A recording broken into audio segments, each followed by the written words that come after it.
घर पर बिजली का मीटर नहीं लगा है लेकिन बिल में मीटर क्रमांक भी आता है और यूनिट का कंजप्शन भी होता है। अगर आपके साथ भी इस तरह की समस्या हो रही है तो इस वीडियो को लास्ट तक ज़रूर देखिएगा, जिसमें हम आपको डिटेल में बताने वाले हैं कि अगर आप कोई ऐसा कनेक्शन यूज़ कर रहे हैं जिसके अंदर मीटर नहीं लगा है लेकिन आपका बिजली का बिल आता है, उसमें मीटर क्रमांक भी आता है और उसमें मीटर का कंजप्शन भी आता है, जबकि बिना मीटर के तो यूनिट का कंजप्शन आ नहीं सकता। तो इस तरह की समस्या अगर आपके साथ हो रही है तो इस वीडियो को लास्ट तक ज़रूर देखिएगा। सब्सक्राइब कीजिए हमारे YouTube चैनल को और बेल आइकन को प्रेस कीजिए हमारे लेटेस्ट वीडियो के नोटिफिकेशन के लिए। देखिए फ्रेंड्स, सबसे पहली बात तो बिना मीटर के बिजली यूज़ करना बिजली चोरी माना जाता है। अब आप ये सोचेंगे कि मीटर लगाने का काम तो बिजली विभाग का है, तो इसमें उपभोक्ता कहाँ से जिम्मेदार होगा। आपका सोचना बिल्कुल सही है। देखिए, जब भी हम किसी कनेक्शन के लिए अप्लाई करते हैं तो हम उसमें प्रॉपर डॉक्यूमेंट देते हैं, उसके बाद में पूरा पेमेंट जमा करते हैं, तब बिजली विभाग की टीम सर्वे करने आती है, उसके बाद में वो हमारे यहाँ पर लाइन डालती है, उसके बाद में फिर मीटर को लगाया जाता है, जिसके बाद में कनेक्शन पूरी तरह से कंप्लीट होता है। और जब तक मीटर नहीं लगता है वो कनेक्शन मान्य नहीं होता है। उस कनेक्शन को पूरा करने के लिए मीटर लगने के बाद ही उपभोक्ता उसको यूज़ कर सकता है। लेकिन बहुत सी बार ऐसा होता है कि ज़्यादातर ग्रामीण क्षेत्र में और खासकर उत्तर प्रदेश और बिहार में ये परेशानी सबसे ज़्यादा होती है। बहुत से ग्रामीण क्षेत्र के अंदर ऐसे घर हैं जहाँ पर 5 साल, 10 साल, 15 साल, 20 साल या उससे पहले से कनेक्शन चल रहे हैं, उनमें आज तक कभी मीटर ही नहीं लगा। हर महीने कुछ तो भी बिजली विभाग उनको बिल भेज देता है और उसके अंदर मीटर क्रमांक भी होता है, जबकि मीटर वहाँ पर लगा ही नहीं होता। तो इस तरह के बहुत से ऐसे कनेक्शन होते हैं और बहुत सी बार ऐसा भी होता है कि बिजली विभाग इस तरह के जो कनेक्शन है जिनमें मीटर नहीं लगा है उनका बिजली चोरी का केस बना देते हैं और उपभोक्ता को ये समझ में ही नहीं आता कि हमने तो बिजली चोरी की ही नहीं, फिर हमारा बिजली चोरी का केस से बन गया। तो उसमें सबसे बड़ी गलती विद्युत उपभोक्ता की होती है, क्योंकि उसको अपने अधिकार ही पता नहीं होते हैं और बिजली विभाग जो इस तरह के गड़बड़ घोटाले करते हैं उससे भविष्य में हमें क्या परेशानी हो सकती है और उसका क्या बचाव होगा उसके बारे में उनको नहीं पता होता है,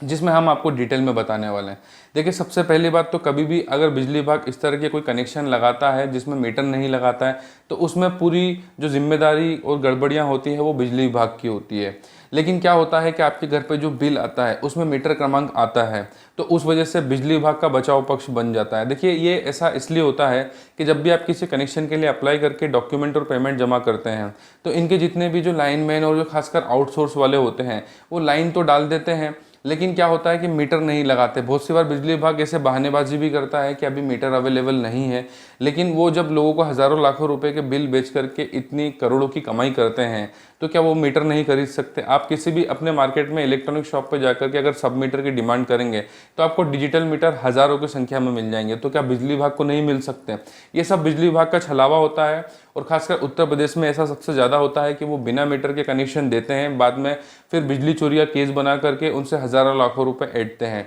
क्योंकि उपभोक्ता को पता ही नहीं होता। और बिजली विभाग अपना पक्ष मजबूत रखता है, बचाव पक्ष खासकर, क्योंकि बिल के अंदर आप देखेंगे तो वहाँ पर मीटर क्रमांक आता है लेकिन ज़मीनी स्तर पर हम देखें तो वहाँ पर मीटर ही नहीं होता है। अब हम इसके समाधान के ऊपर बात करेंगे कि अगर आपके घर पे कोई ऐसा बिजली कनेक्शन चल रहा है, चाहे वो नया हो या पुराना हो, जिसमें मीटर नहीं लगा है और आपके बिल में अगर मीटर क्रमांक आ रहा है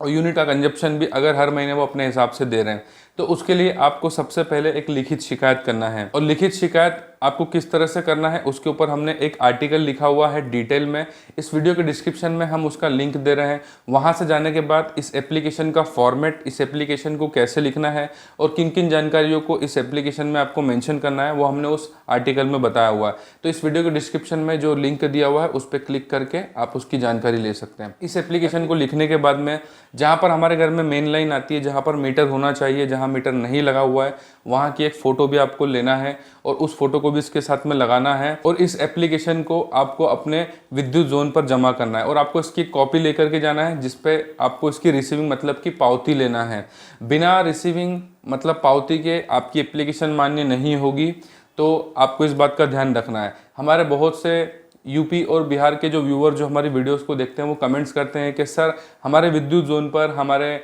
जो जेई, एई या एसडीओ होते हैं वो कभी भी हमारी लिखित शिकायत नहीं लेते हैं और लेते भी है तो हमें रिसीविंग नहीं देते हैं। देखिए, अगर आप रिसीविंग मतलब की पावती नहीं लेते हैं तो आपका शिकायत पत्र देने का कोई मतलब नहीं होता है। बिजली विभाग के अधिकारी कर्मचारी अगर उसको फाड़ के भी फेंक देंगे तो आपके पास ये कोई प्रूफ नहीं होगा कि आपने इस चीज़ के लिए शिकायत की थी। इसलिए इस बात को हमेशा ध्यान रखिए, बिना रिसीविंग मतलब की पावती के आपकी एप्लीकेशन मान्य नहीं होगी। वैसे तो आप उसे स्पीड पोस्ट से भी भेज सकते हैं, लेकिन सरकार का कोई भी विभाग हो, चाहे वो बिजली विभाग हो, नगर निगम हो, कहीं पर भी आप सरकार को शिकायत या सुझाव पत्र दे सकते हैं, जिसको कि एक रजिस्टर में मेंटेन किया जाता है, जिसे आवक जावक कहा जाता है। ये सरकार के हर विभागों में होता है। तो इसलिए कभी भी अगर ऐसा होता है कि कोई शिकायत पत्र लेने से मना करता है, तो आप अपने ज़िले के कलेक्टर को उसकी शिकायत कीजिए कि हम बिजली विभाग, नगर निगम में, सरकार के किसी विभाग में शिकायत पत्र देने गए थे और वहाँ पर उस अधिकारी ने हमसे शिकायत पत्र नहीं लिया। और इस टॉपिक के ऊपर भी हमने डिटेल में बहुत सारे वीडियोस बनाए जो हमारे चैनल पर अपलोड है कि अगर कोई शिकायत पत्र लेने से मना करता है तो हमें किस तरह से उसकी भी शिकायत करना है और शिकायत पत्र भी देना है। और अगर आप इस तरह से शिकायत करते हैं और उसकी पावती लेते हैं, मतलब रिसीविंग लेते हैं, तो भविष्य में कभी भी बिना मीटर के कनेक्शन यूज़ करने पर बिजली विभाग आपका बिजली चोरी का केस नहीं बना सकता। आपके पास ये प्रूफ होगा कि हमने कनेक्शन लिया था जिसमें बिजली विभाग ने ही मीटर नहीं लगाया और शिकायत करने के बाद में भी मीटर नहीं लगा, तो भविष्य में कभी भी बिजली विभाग आपका बिना मीटर के बिजली चोरी का केस नहीं बना सकता। और इस टॉपिक के बारे में आपको और विस्तृत जानकारी चाहिए तो मैं बता चुका हूं कि हमने एक डिटेल में आर्टिकल लिखा हुआ है जिसकी लिंक इस वीडियो के डिस्क्रिप्शन में है। उसको देखने के बाद में आपको एप्लीकेशन का फॉर्मेट, मतलब उसका प्रारूप, किस तरह से आपको शिकायत पत्र लिखना है, किस तरह से पावती लेना है, वो सब हमने उस आर्टिकल में बताया हुआ है। और फिर भी अगर आप कुछ पूछना चाहते हैं तो इस वीडियो पर कमेंट कर सकते हैं, मैं 101% उसका रिप्लाई करूंगा।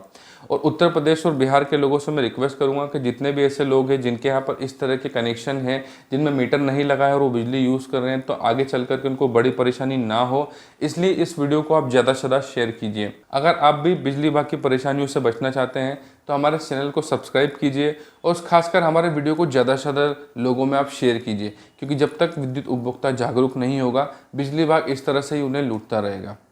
जय हिंद, वंदे मातरम।